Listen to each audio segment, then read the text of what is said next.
Hello everyone, welcome back to another video here on Play on GAA. It's me, Seamus Brady. We are in a very different location here. We are over in Budapest.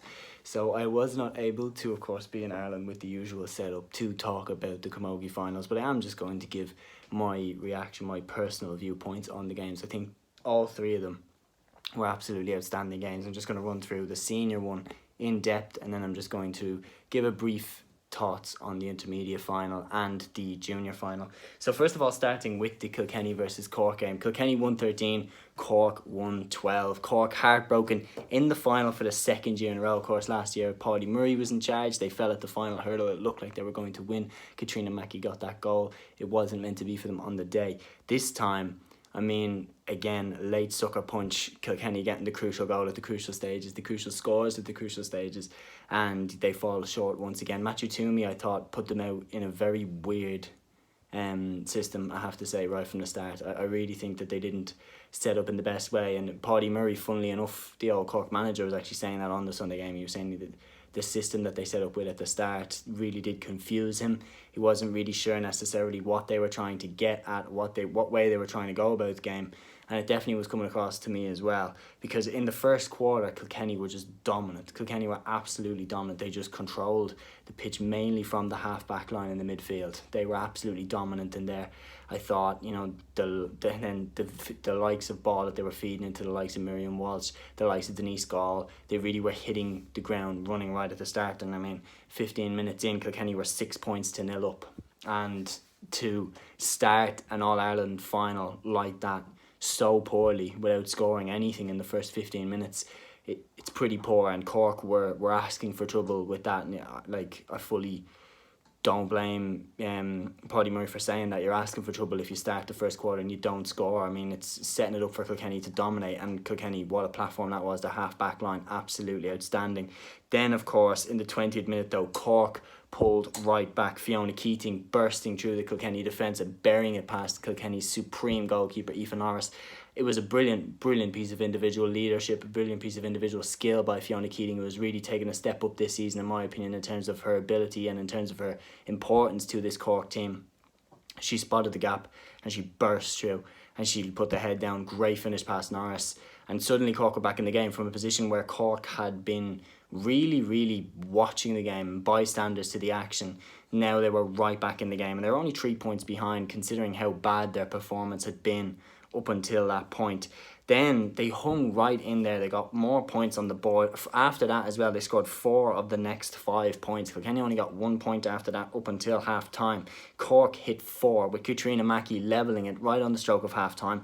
Cork won 4, Kilkenny 7 points. So it goes in at level at half-time with how much Kilkenny had dominated the first half. That would have definitely been concerning for Brian Dowling at half-time. It definitely would have had to have been something that was on his mind, that look, we were dominating this game and we're level. So we'd need to do something a little bit different in the second half, or try and switch it up, because Power had been amazing in midfield. The half-back line, as I mentioned, all three of them were absolutely magnificent. And then the forwards, Miriam Walsh and Denise Gall, had been shooting the lights out. So it was really a case of, you know, what more can they do? I mean, Katie Nolan as well, I thought had a great first half. Like, Michelle Tehan as well at the back, really impressive. So it was difficult to know what they could do really to get any better. But in the second half, Cork continued going toe-to-toe with Kilkenny. Beauties on the 41st and the 43rd minute from Katrina Mackie in the 31st and Saoirse McCarthy, the wing-back for Cork, in the 43rd minute. Both incredible scores.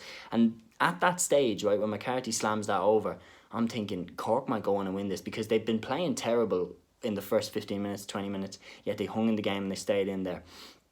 And now they're starting to put scores on the board. And Kilkenny, during their spell of dominance, did not put enough daylight between themselves and Cork. Cork hurt last year in All-Ireland's final.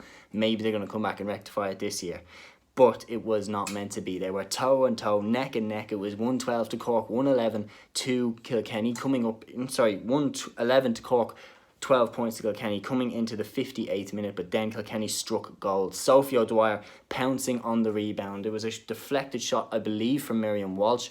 It was blocked up into the air. It caused all sorts of problems for the Cork goalkeeper. She batted it out, and in running was Sophie O'Dwyer, the substitute, who slammed it into the back of the Cork net.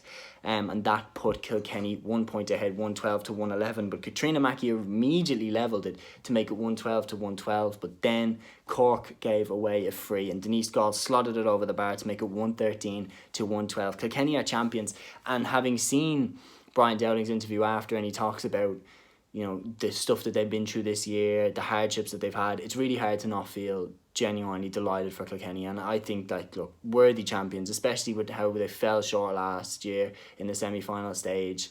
You know, of course they won it in 2020, but they didn't get to have the crowd and the celebration. So this is deserved for Kilkenny, and I'm really, really happy for them.